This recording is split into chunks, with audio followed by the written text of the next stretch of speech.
Welcome, everyone. Before I tell you this story, I want to speak to you honestly, from the heart. This video is not about grammar tips. It's not about vocabulary lists. It's not about some magical method to speak English in 30 days. No, this video is about something much more real. It's about pain, promise, and power. Because if you're someone who's ever felt too scared to speak English, if you've ever felt small in a room full of confident people, if you've ever stayed silent, not because you had nothing to say, but because you didn't know how to say it in English, then this video is your story too. You will not just watch my journey.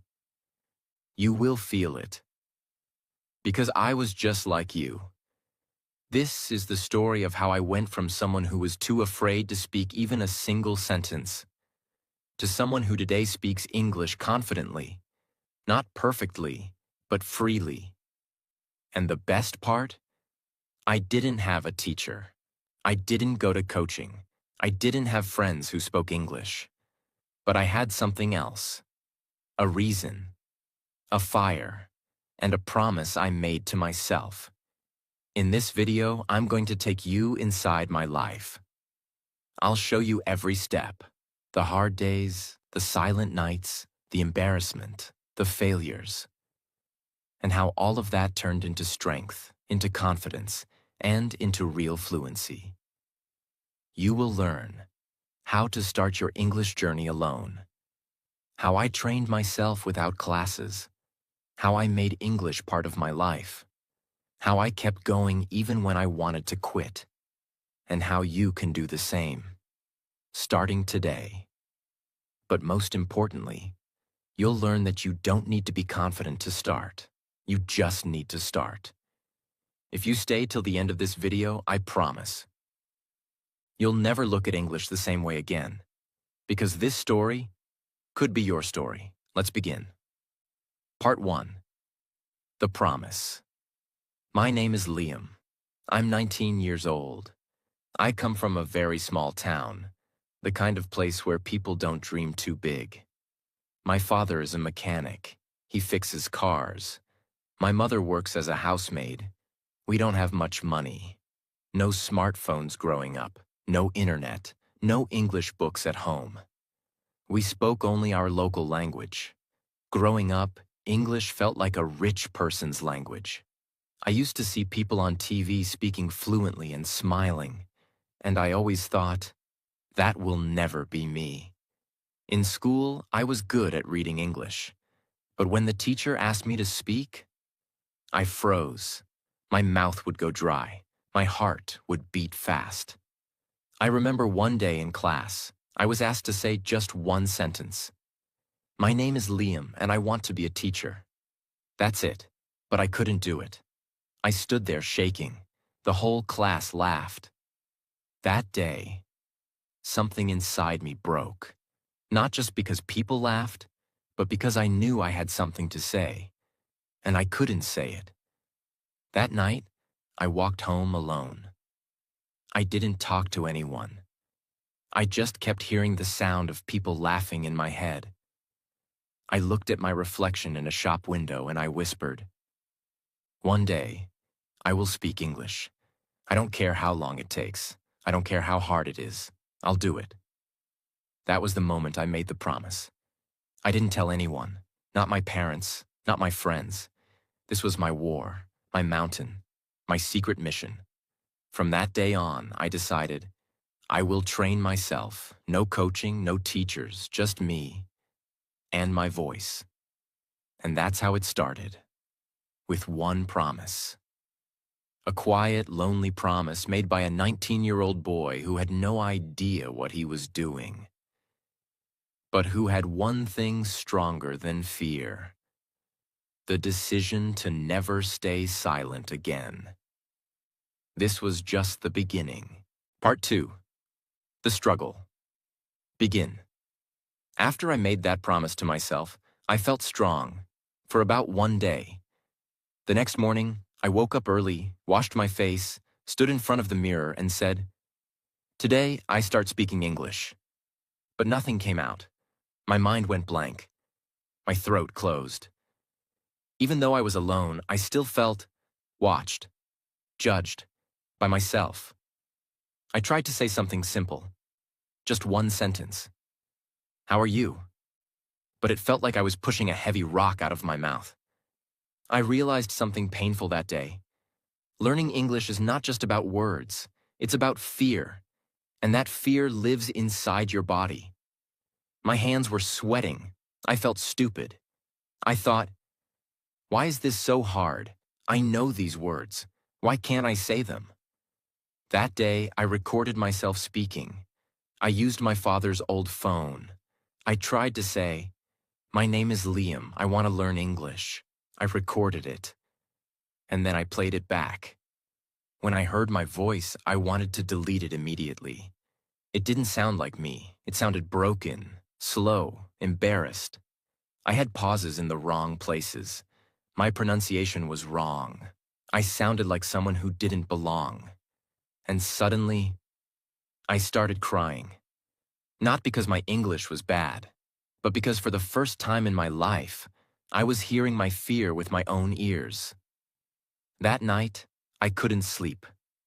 My brain kept repeating that one line. You're not good enough. You'll never be fluent. The next morning, I thought about quitting. I thought maybe this was stupid. Maybe English was not for people like me. But then, I remembered the promise. That quiet promise I made while looking into a shop window, walking home in silence. And I decided to try again. This time, I changed something. I didn't try to speak perfect English. I just tried to speak one sentence with feeling. Not grammar. Just feeling. I looked into the mirror and said, I want to be better. That was it. That sentence was not complex. It wasn't even about English. But I said it with emotion, with truth. And for the first time, I didn't feel weak. That one sentence became my daily habit. Every day before school, I would wake up 15 minutes early.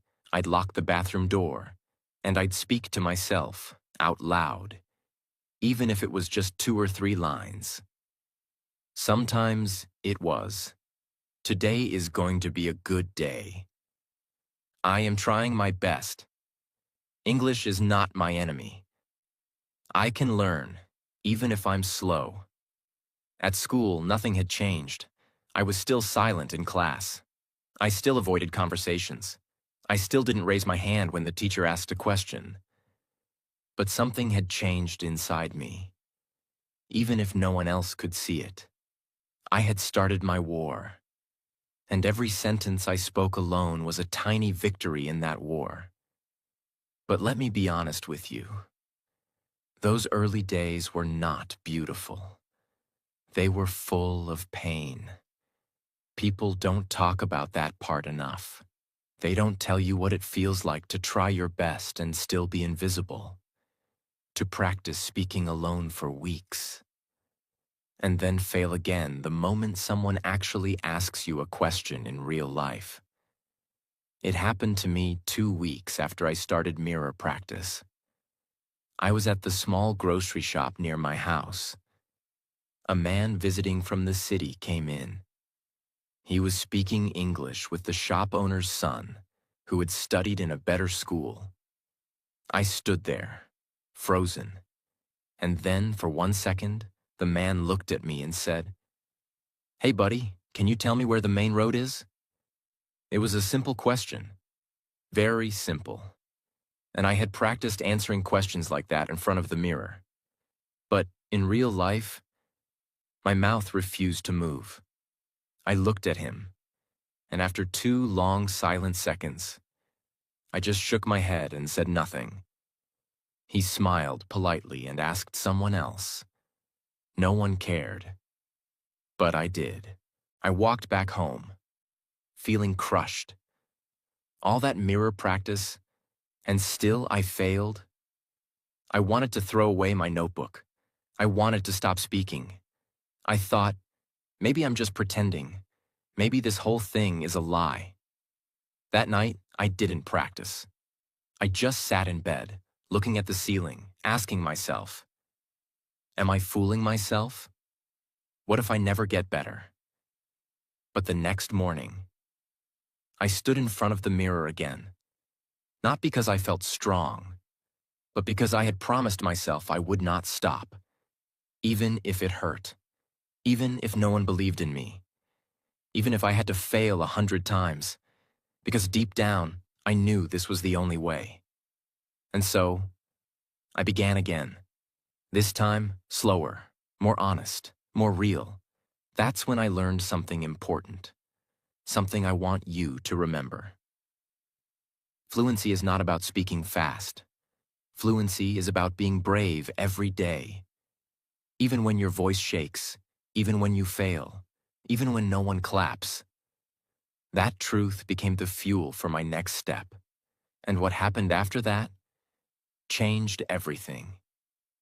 That morning, when I looked into the mirror again, something was different. No, I didn't suddenly speak better. No, my pronunciation didn't magically improve overnight. And no, I wasn't full of confidence. But I had made a decision in my heart, something unbreakable. I told myself, from now on, I will speak English every single day. Even if it's just 5 minutes. Even if it's broken. Even if no one listens. Because I am not doing this for anyone else.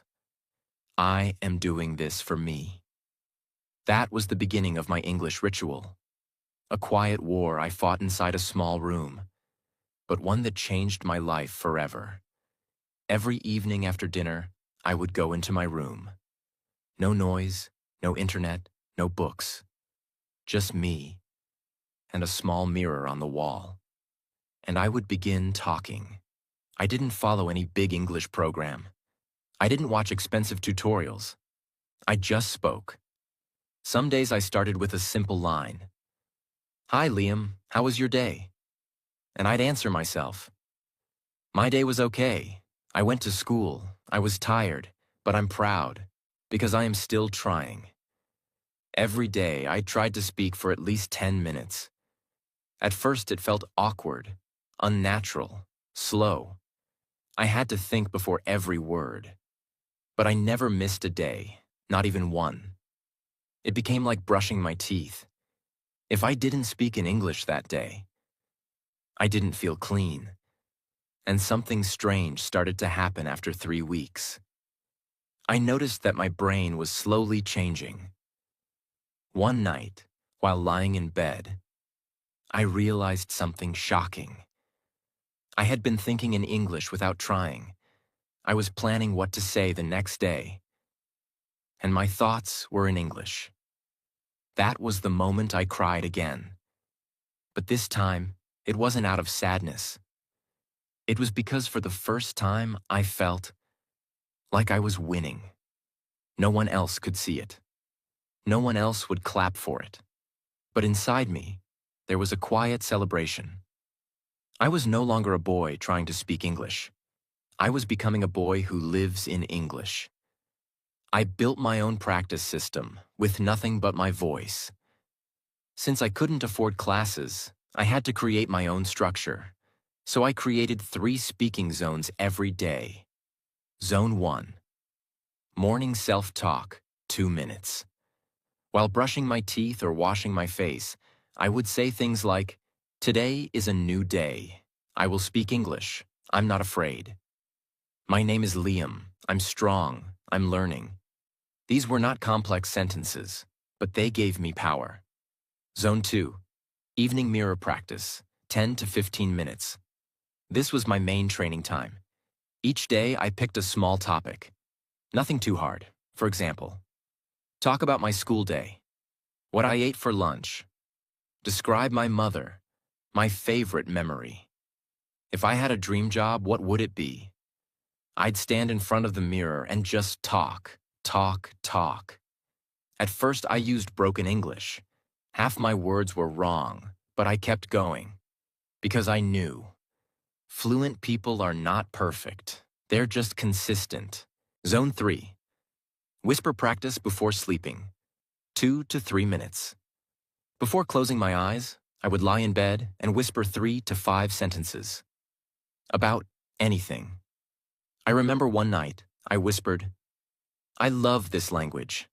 I don't know why, but I feel alive when I speak it." That sentence stayed with me forever.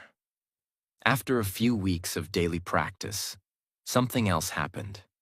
When I looked at objects, like a chair, a pen, a tree, my brain started saying their names in English automatically. Not because I forced it, but because repetition had planted those words deep in my brain. I was slowly building my mental English map. I no longer had to translate everything from my language into English. I started understanding ideas directly in English. This is called thinking in English.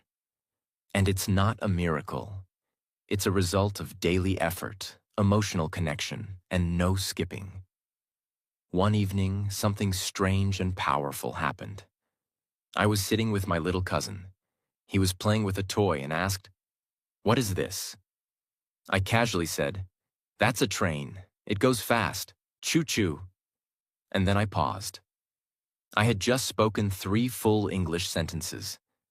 Without thinking. Without fear. Without shame. And that moment broke something inside me. Not my confidence. My limits. I realized, I'm not learning English anymore. I'm now becoming a person who lives in English.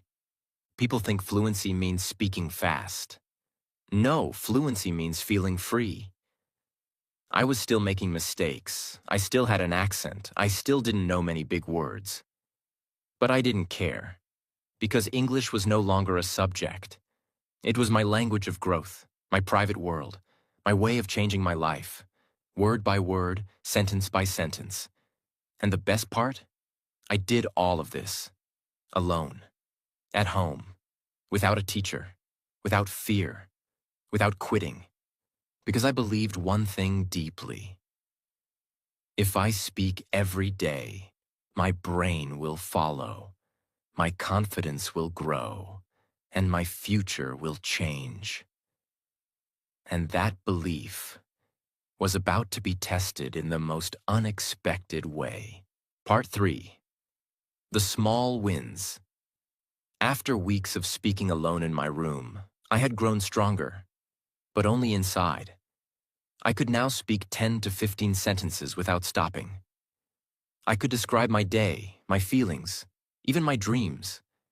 I was still making mistakes, but I was no longer afraid of them. But deep down, I knew something was missing. I was still hiding. All my English was private, like a secret. It was time to face the real world. I wanted to practice with people. But I was afraid. There was a small community center 3 kilometers from my home. They had free weekend sessions for English practice. Not formal classes, just open groups where learners gathered to talk. I had heard about it many times, but I never had the courage to go. What if they laughed at me? What if I forgot all my words? What if I stood there, frozen, again? These questions haunted me. But one Sunday morning, I put on a clean shirt, combed my hair, and walked there alone. My legs felt heavy. Every step felt like I was walking into fire. But I didn't stop. I reached the room. There were about 7 to 8 people sitting in a circle. Some were reading from paper. Some were practicing greetings. One girl was nervously introducing herself. The coordinator smiled at me and said, "New face? You want to join?" I nodded. My mouth was too dry to speak. I sat quietly in the corner and listened. Everyone was nervous. Everyone was making mistakes. But no one was laughing. That gave me hope. After 20 minutes, the coordinator looked at me and said, "Would you like to introduce yourself?" That moment, it felt like the earth had stopped moving. My heart started beating fast. My throat became tight. My palms were wet. I could feel everyone's eyes on me. But I remembered my mirror. I remembered my room. I remembered the promise. So I stood up, took a slow breath, and said, "Hello, my name is Liam. I am 19 years old. I love English. I want to speak better. I am learning alone." Then silence. For 3 seconds, no one said anything.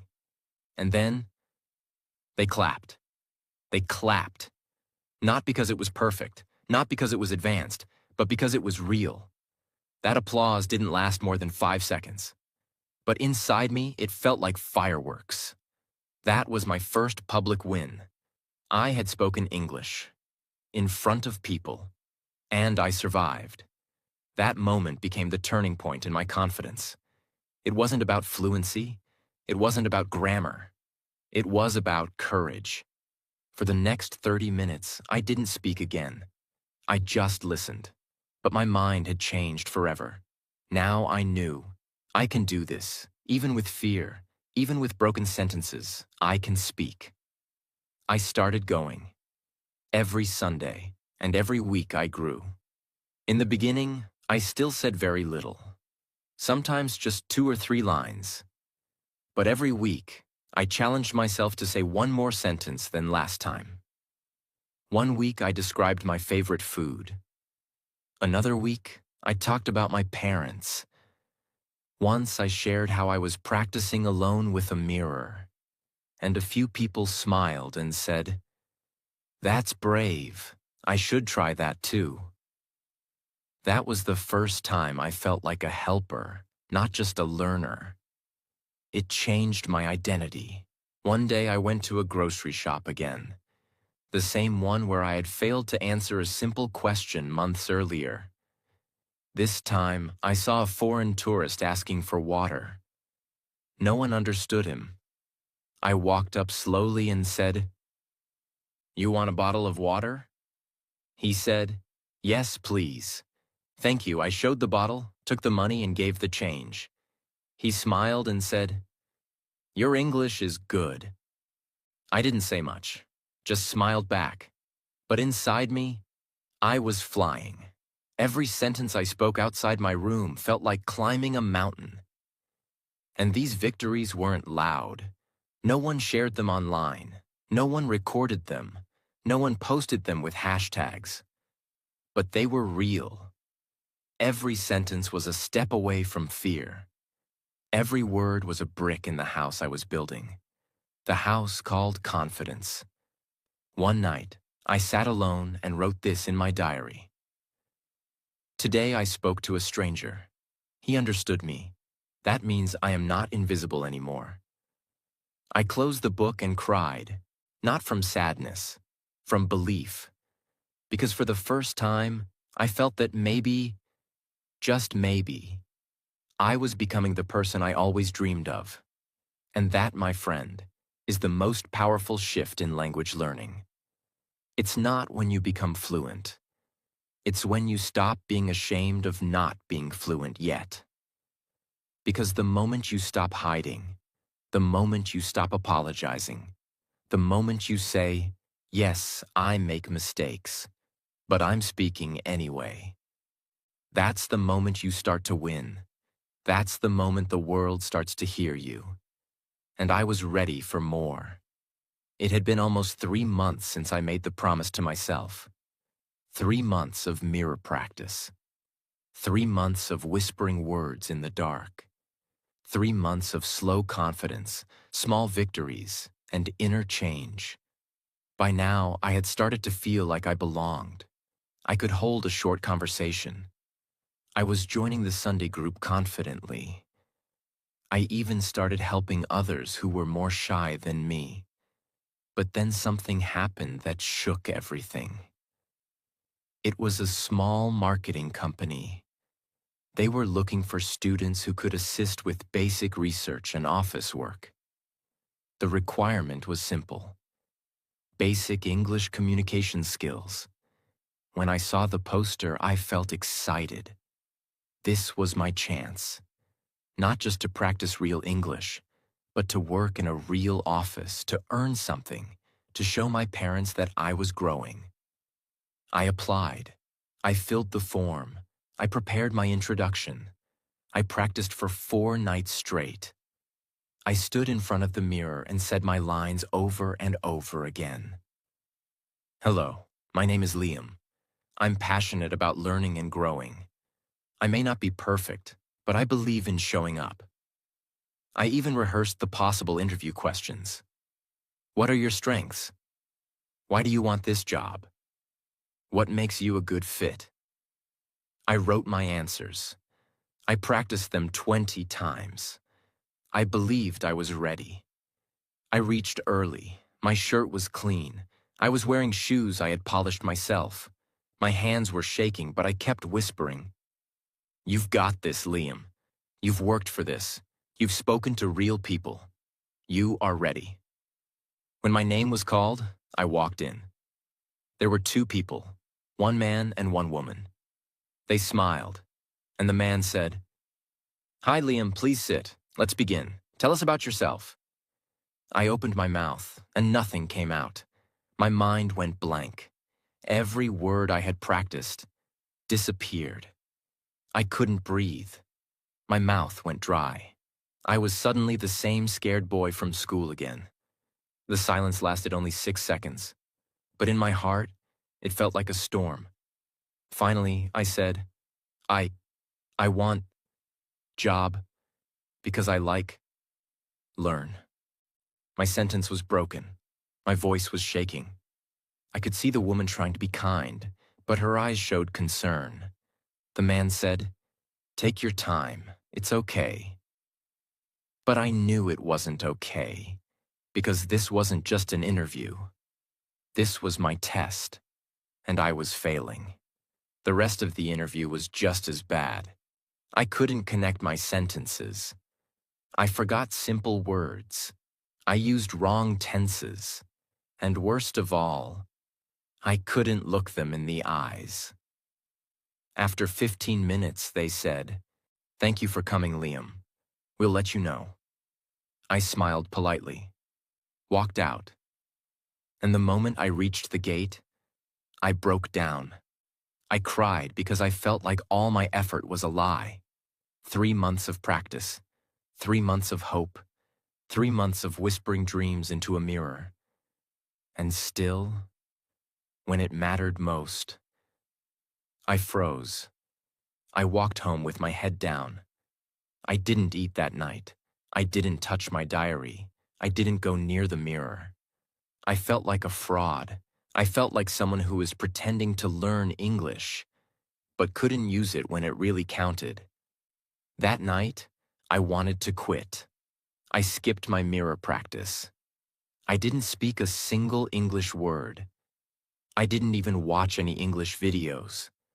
I just lay on my bed, staring at the ceiling, hearing my own inner voice say, "You're not improving. You're just wasting time. You'll never be fluent. You'll always be behind." For the first time since my journey began, I felt truly empty. But then, something small saved me. It wasn't a video. It wasn't a book. It wasn't a friend. It was a note I had written to myself on the very first day I began this journey. I had taped it on the side of my desk. I had forgotten about it. It said, "No matter how slow you go, as long as you don't stop, you're still winning." I read that line 10 times, and then something inside me whispered, "Liam, this is not the end. This is just a test." I wasn't afraid of English. I was afraid of being judged. In front of the mirror, I felt safe. With friends, I felt comfortable. But when I entered a professional room, my fear returned. Because I still believed that making a mistake meant I didn't belong. That belief was the real enemy, not English. So I decided something big. The next day, I stood in front of the mirror again. But this time, I didn't rehearse lines. I spoke from the heart. I'm not perfect. I'm not fluent. But I am brave. I will face this again, and I will be better next time. I made one more promise to myself. I will never stop just because I fail. Because failure doesn't mean I'm weak. It means I'm trying something hard. The moment I walked in, I told the group about the interview. I told them how I froze, how I forgot my words, how I almost quit. And then I said, but I'm still here. I still want to speak, and I will not stop. They clapped louder than ever before. One man stood up and said, "You didn't fail, Liam. You grew, because now you're honest. That's real progress." Those words healed something in me. Not just mirror speaking, not just repeating words, but doing small, real-life English actions. Asking strangers directions in English. Saying thank you in English to shopkeepers. Recording daily updates on my phone in English. Reading short paragraphs out loud and explaining them to myself. I turned English into a lifestyle, not just a subject. Because this journey was never about being the best. It was about never going silent again. And now, I was ready to rise higher than ever before. Part 4. From Silence to Strength. The day I spoke without fear. And everything changed.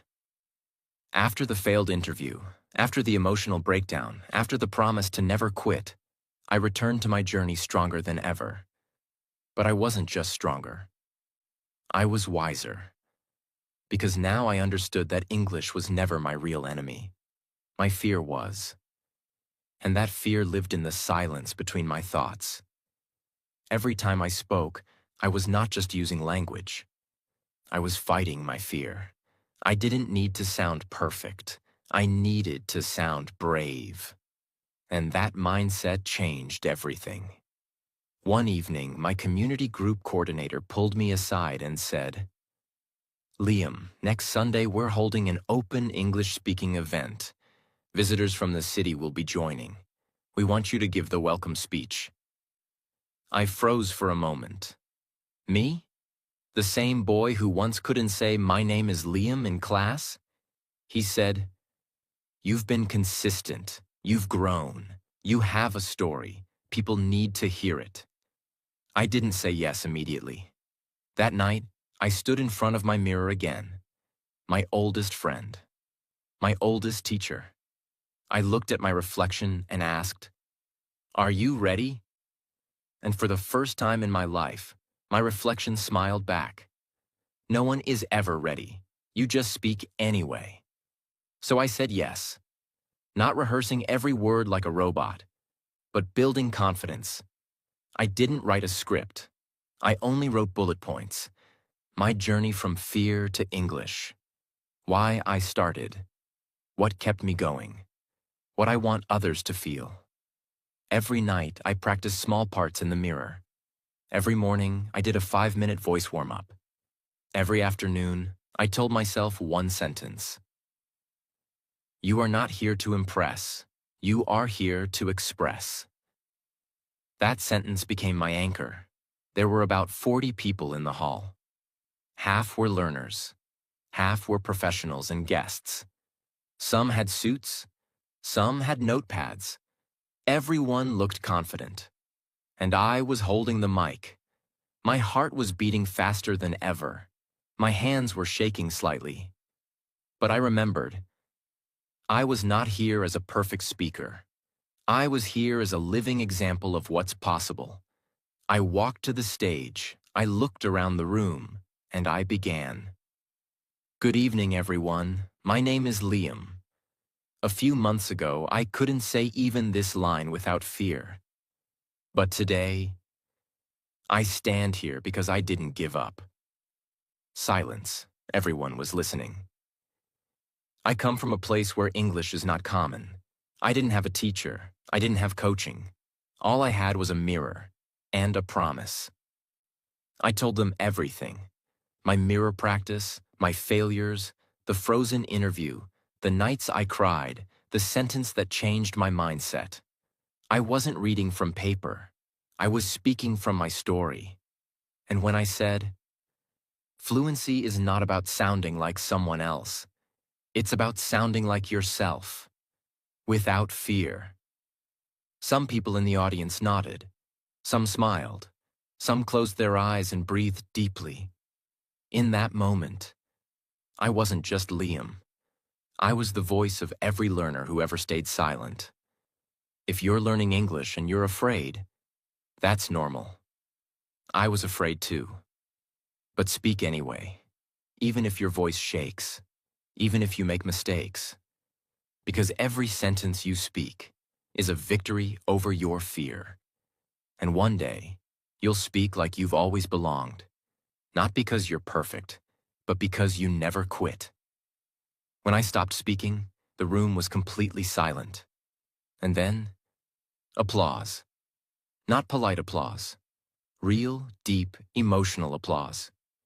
I didn't cry on stage, but when I walked out of that room, I sat under a tree outside, and I let the tears fall, because I had done it. The boy who once hid in silence had now spoken to a room full of people with truth, power, and freedom. I am no longer learning English. I am now living in English. That sentence was not about fluency. It was about identity. I no longer saw myself as someone behind others. I saw myself as someone walking his own road, with courage. And now, if you're still listening to my story, I want to talk to you. I don't know your name. I don't know where you live. I don't know how many times you failed or cried or stayed silent. But I do know this. If I can speak English, so can you. Not because I'm smarter, not because I had better tools, but because I decided to keep speaking, even when no one was listening. And that's what you must do. Final lessons. I want you to remember. 1. Your fear is real, but it's not permanent. Every sentence you speak makes it smaller. 2. You don't need fancy words. You need honest practice. 3. English is not just a language. It's a tool for freedom. The freedom to express, to grow, to be heard. 4. You will fail. You will freeze. You will forget. But none of that means you're not learning. It means you're human. 5. Speak every day, even for 5 minutes. Even to yourself. Even if no one understands you yet. Because one day, and that day will come, you'll speak to someone, and they'll understand you. Not just your words, but your journey. And in that moment, you'll know it was all worth it. And before you go, if you felt something in this story, if you saw a part of yourself in my journey, then this is not the end. This is your beginning. Don't let this just be a story you watched. Let this be a spark to start your own. And if you want more stories like this, if you want to grow with me, learn with me, and walk this path together, then subscribe to this channel. Because here, we don't just teach English, we believe in you, even when you don't. And we'll remind you every day, you don't need to be perfect. You just need to begin. Thank you for listening. This was my story. And now, it's your turn. Speak. You're about to experience something much deeper. Something that could change the way you wake up, the way you work, and the way you live. Because this is not just a story about a morning routine. This is about taking your power back. This is about finally doing something for yourself before the world starts demanding your attention. Today, we're talking about one of the most powerful, most loved, and most life-changing books ever written. The 5 a.m. Club by Robin Sharma. This book is not written like a textbook. It's a story. A powerful, emotional journey of people who were broken, tired, lost, and ready to give up. Just like many of us. And then, They met a billionaire who didn't give them money. He gave them something far more valuable, a way to reclaim their life, starting at 5 a.m. In this video, we're going to go deep. We'll break down the 21 powerful frameworks hidden inside this book, not just to motivate you for a few minutes, but to wake something up inside you that you forgot you had. Discipline, purpose, confidence, peace, greatness. You're going to learn why the first hour of your day is the most powerful hour of your life, how to build unbreakable discipline and focus, how to create habits that stick, even when motivation dies, and why the world's most successful people all wake up before the sun. By the end of this video, you will not be the same person, because you'll realize that you already have the power. You just need the right frameworks to unlock it. So get ready, because what you're about to hear is not just a summary. It's a wake-up call for your entire life. And if you're learning English, this summary will help you too, because it's written in simple words, spoken clearly, and filled with real examples. As you listen, you'll improve your vocabulary, sentence structure, and confidence, while learning powerful life lessons at the same time. Let's begin. Framework 1. Own your morning, elevate your life. This is the heart of the book, the single most powerful idea. The way you start your day is the way you live your life. Most people wake up late, they rush, they check their phones, they scroll social media. They're already tired before their day even begins. But high performers, the best in the world, don't live like that. They take control of their mornings. They rise early while the world sleeps. They use the first hour to become stronger, smarter, and more focused. This idea is simple. If you win the morning, you win the day. And if you win enough days, you win your life.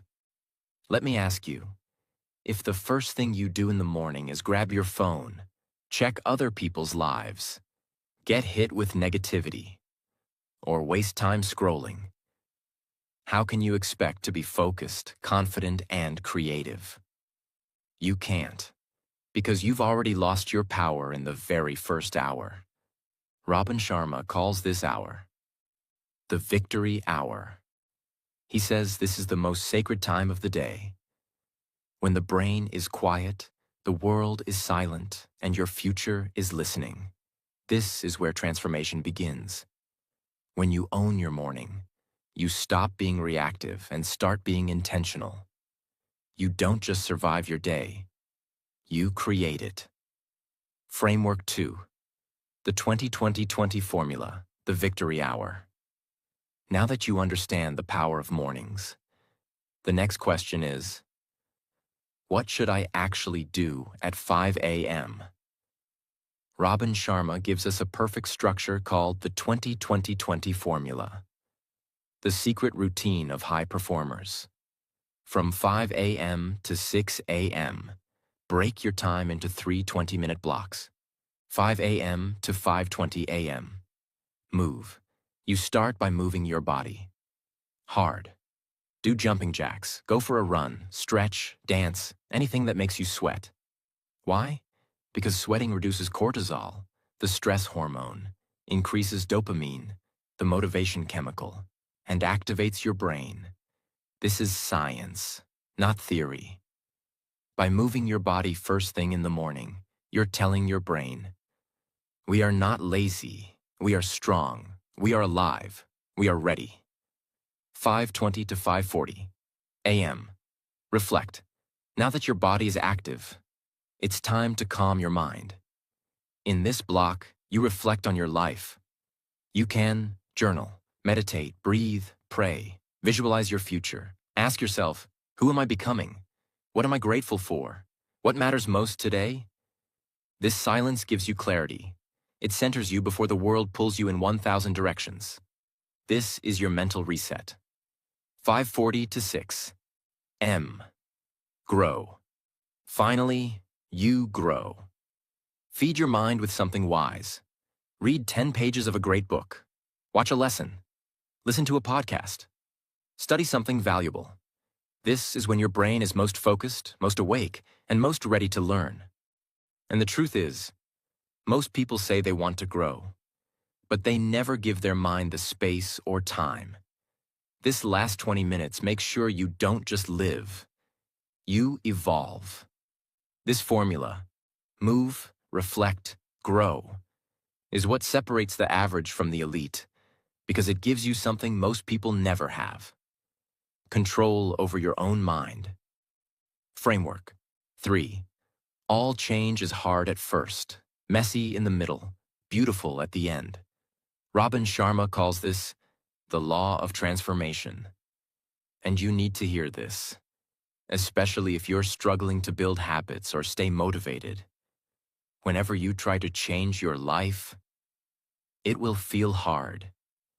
In the beginning, you'll hate waking up early. Your bed will feel warm. Your excuses will feel strong. You'll want to quit. This is the hard beginning. Then, as you keep pushing, things will feel confusing. You'll miss some days. You'll question yourself. You might even feel like you're failing. This is the messy middle. But if you keep going, if you don't give up, something amazing happens. You break through. Your body adjusts. Your mind gets sharper. Your energy grows. You stop needing motivation because now it's a lifestyle. This is the beautiful end. Every transformation looks impossible in the beginning, but if you stay with it, it becomes your superpower. This lesson is not just about waking up early. It's about everything in life.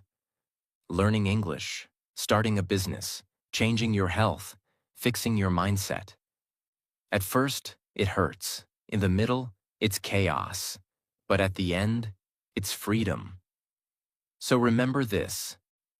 If it feels hard, that doesn't mean you're failing. It means you're growing. Framework 4. The 4 interior empires. It's not just about mindset. Real power comes from all 4 areas inside you. In most self-help books, people only talk about mindset. Change your thoughts. Think positive. Focus your mind. But Robin Sharma says, that's not enough. Because you are not just a brain. You are a complex, emotional, spiritual, physical being. And if one part of you is weak, the whole system breaks down. That's why true self-mastery requires building all 4 of what he calls the interior empires. 1.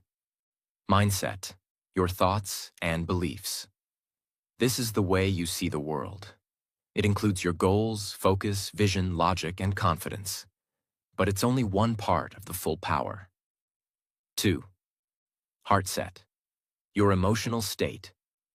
If your heart is full of pain, anger, or jealousy, your mind can't work properly. Even if you have great thoughts, your emotions will block your progress. Heart set means healing old wounds, forgiving others, being kind to yourself, allowing yourself to feel deeply and still move forward. Example, you might try to study or work, but your mind keeps returning to an old heartbreak. You try to focus, but your emotions are heavy. You don't need more motivation. You need to work on your heart set. 3. Health set, your physical energy. If your body is tired, sick, or weak, you cannot perform at your best. Health set means eating clean, sleeping deeply, moving every day, staying strong and energized. Example, a man who wants to start a business wakes up at 10 a.m., eats junk food, scrolls Instagram, and drinks soda every evening. Even if he has good intentions, he has no energy to act. Your body is the foundation of your success. 4. Soul set, your spiritual connection. This is the quiet power inside you, your higher purpose. It's the voice that asks, who am I? What am I here to do? What truly matters? Soulset gives you peace. When the world is noisy, it reminds you that success without meaning is empty. Think of it this way. Mindset is your brain. Heart set is your emotion. Health set is your fuel. Soul set is your direction. If you build only one of them, you'll be incomplete. But if you build all four, you become unstoppable.